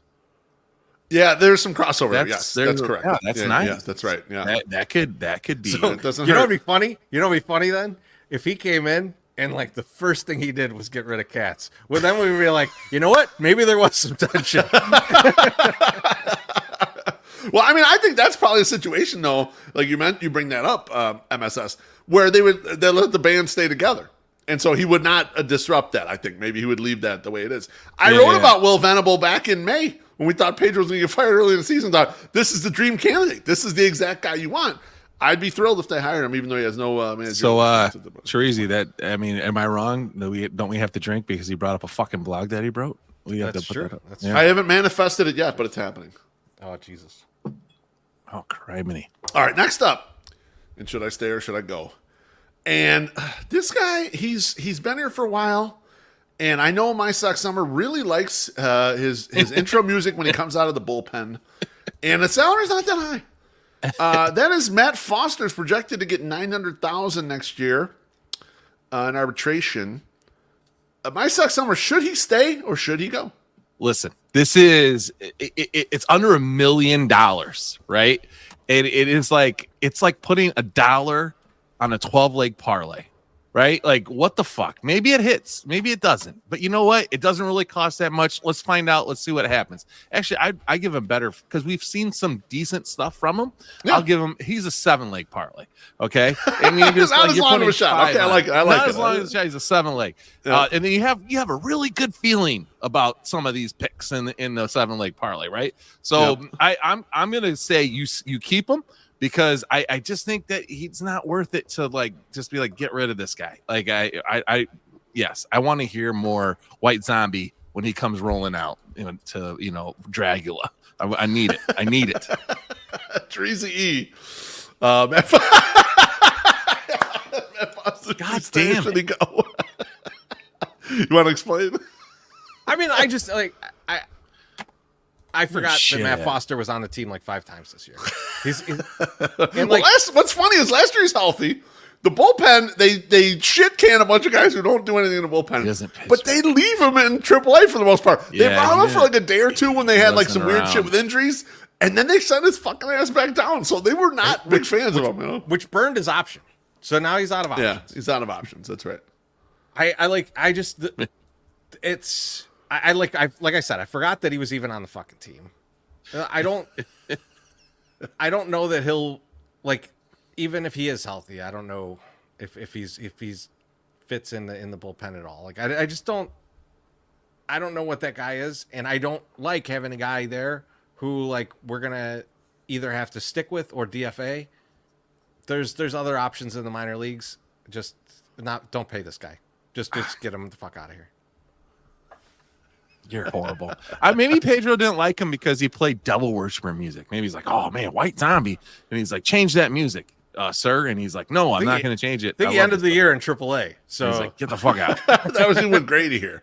So Anthony says stay. Maybe Grady Chicago's finest says stay. I think he stays. Trey says, I don't like that he's an injury-riddled reliever that sits low 90s. Go. Yeah, I mean, he doesn't have the velocity like that. That is an issue potentially in the bullpen. You've got to be pretty crafty to get away with not being a guy who throws BBs out there. Or you got to have a monster slider or something like that. So why can't you just bring him in and then fucking DFA him if he sucks? Who gives a shit? You can. Oh, you absolutely can. And then you can sign somebody else. You could choose that path if you wanted to. Treasy, what I was going to say is a friend of the show who won't be named considers him a jag bag. So that's why he's out for me. That's why he can go for me. That didn't help his case. Maybe we'll see him tomorrow. We never know. Never know. Might run into someone. Last on the list, and this is a guy, Treasy, this is a guy Alex Rude told me a couple years ago. White Sox should trade this guy, man. He's hot on these streets. But he's not hot on these streets anymore. He can't really stay healthy. That is Jimmy Lambert, who's projected $1.2 million arb raise next year. Treasy, should Jimmy Lambert stay or go?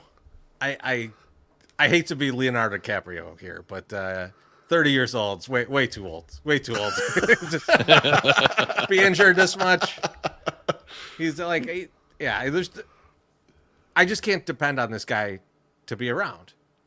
And he's injured. He's out of options. Yep. He had shoulder surgery in August, I think. I was gonna say, right? Trey says, pretty sure his shoulder's done. When is he even back? Is he back in the middle of the season? You can't give this guy $1 million.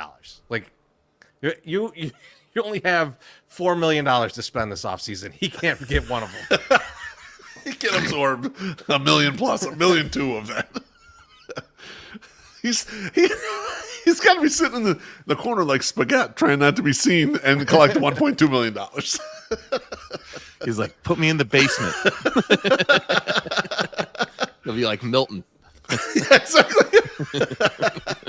My Sox Summer. What do you think about Jimmy Lambert? Stay or go? Oh, Jesus Christ! When you threw this guy on here, I was like, I didn't think he was still on the team. I knew that was gonna be your response. Because you're like, when did he last pitch? Like, I thought, I'm like, he's not on this team. And then I immediately thought of a story that one of our friends, sources, told us about how he is just very, very dumb and gullible. And like, people just are really mean to him. The clubhouse is really mean. Like, he goes on Twitter a lot. So don't talk shit about Jimmy Lambert on Twitter because he'll read it. But yeah, like, it is just yeah, no. Like, let's just cut it. Like, the money can go directly to fucking somebody, Matt Foster. Give it to him. Like, and then we can get rid of him. Like, we don't need to have two of these guys. He's a parlay. You're like, I shouldn't even take this. It's like, it's just not even a good look. Beef, bring back up the arbitration races. Yeah, I got you, baby. So like, I looked at this because we got we'll have pretty soon the Sox machine, like we'll do our off-season plans. Yeah, off-season plan, build your team. And I looked at this and I thought, Crochet.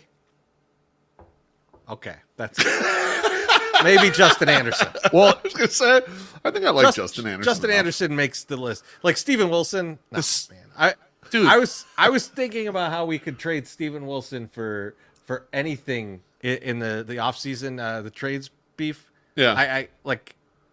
No one needs him. I couldn't find a team. The second highest salary on there should go too. Do we need Nicky Lopez again? No. He's $5.1 million. MSS. I was naming the players that stay.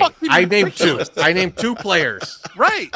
No, I know, but I wanted to point out that That's like, hang on, why is that guy getting that much? $5.1 million.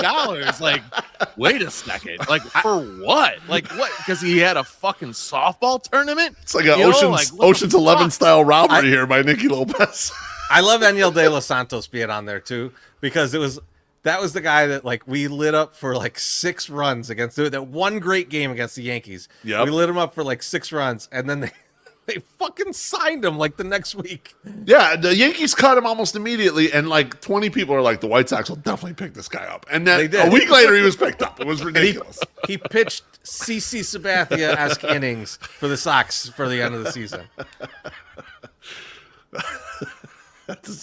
In case you're wondering, he's on the goal list. I wasn't trying to go down the whole list of all these guys, but I agree with you, Chris. Trees, I would probably keep Justin Anderson. I might keep Steven Wilson too. He just had kind of a weird year, and like I don't know. He's got options as well. He's one of those guys too that it's like a soft contact guy. So like, yeah, he's got some utility, but like, you know what? Fuck him. So, all right. And on that note, let's get to a drink here. Yeah, we got a drink. Got a drink from Chicago's finest. That should Southpaw stay or go? Bring back Ribby and Rhubarb. Southpaw stays, baby. Allegedly, Ribby and Rhubarb got mascot cancer. They cannot come back. Southpaw's the best. We love Southpaw. We're staying for sure. Here's Chicago's finest. I would like to see, though, 125 years. I would like to see recreations of the Ribby and Rhubarb costumes, and you and I, Loaf, get inside those motherfuckers and run around and get crazy. Tremendous. That would be great. I want Ribby. I want the long nose because he had kind of like a bigger waist, and I could do the like the hip motion stuff. Yeah. I think that would be fun. Yeah, I'm down with that. Anthony says Wilson can have bounce back here. He's not completely terrible, even though he was bad last year. He was playing injured. That's true. He's one of those guys too. Like the way he pitches is a little susceptible to if you are off a bit, you give up a lot of home runs because he's a fly ball pitcher, but like weak contact fly ball pitcher. It's a weird type of player. He's never going to be valued high in the market, but at $1 million, that's not valued high. So like, right. I could see him sticking around and being just fine. Yeah, I agree. Oh man. All right. Another drink. Joey P says, salute, homies. Oh, thank Biggest you. free agent signing this offseason? It's going to be Juan Soto, but not for the Sox. Biggest Sox one? Let's see. And if they decide to sign a shortstop, maybe they'll get somebody in the middle tier that plays defense. I don't know. They're going to give Gleyber Torres $15 million a year. No, he's been hitting like crazy in the playoffs. That's true. He's going to make a fortune. We were talking about that also at lunch. It was like that's a guy whose playoffs is going to get him super paid because there's not much in the middle infield. I was talking about Willie Adames. And I was like, Willie Adames is going to make a ton of money this offseason. Yeah. Like, he's a guy that should make probably $25 million a year. We'll see how many years it's for. That's going to be the only question. But, man, you start looking at shortstops, you find me a shortstop hit 30. Like, come on. Yeah, There's rare. not many. There's not many. No. There's definitely not any in free agency. So some team's going to pay him a lot of money. All right. It's about time for some thank yous and GFYs. Beefloaf, who are you thinking are GFYs? I am going to thank Ian Eskridge and James Fox for having me on the Future Sox podcast this week. That was a ton of fun as usual. We got deep on some topics, which is always nice, talking a little White Sox baseball, and then we had a ton of laughs off camera. I told you guys about a couple of those. So it would check out their YouTube page. Go check out the episode. We talked to a lot of things. I was proud of my treatment of the way I think about the manager position, so check that out specifically. But thanks to the fellas. Hell yeah. MSS, who are you thinking are GFY? First thank you goes out to Lope for finally having me on and trusting me with his sacred GFY Awards show, having me on there, letting me shine, and not having to be blocked by you all the time, Treasy. It was fun. Shout out to Stoop and Sam Reeves for having me on talking out my ass, or your ass, our ass. Go check it out. I wrote a blog today about it. Good. You should go and you should read it. I answered more of the questions that were in the thing, and also watch the show because I would like to beat these two yucks on fucking views for that show because I think I did a better job.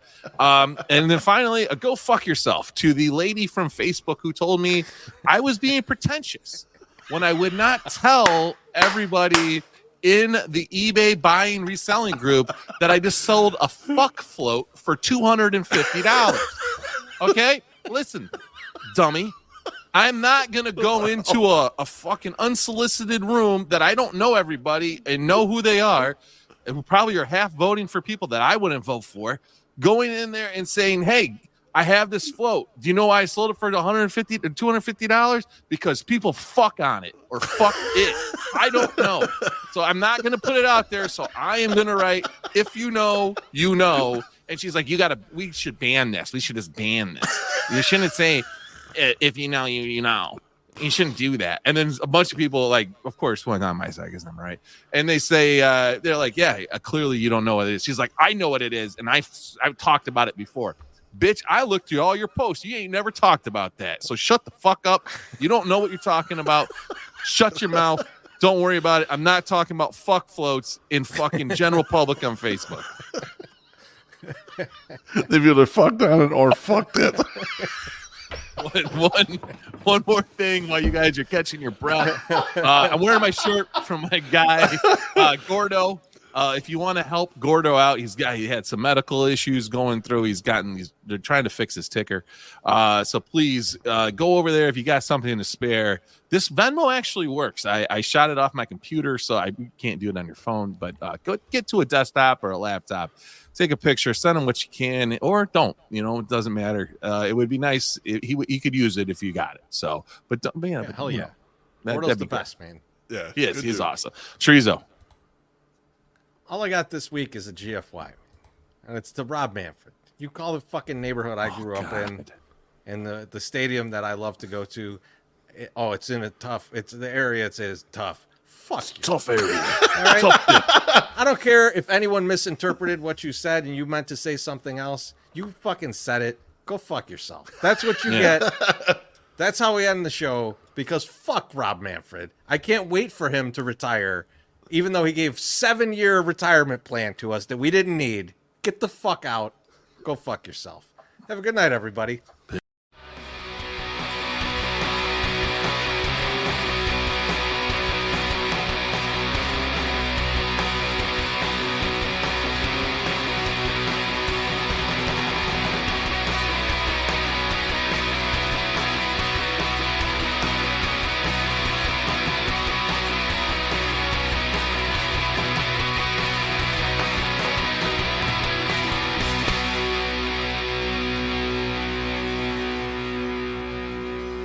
Good night.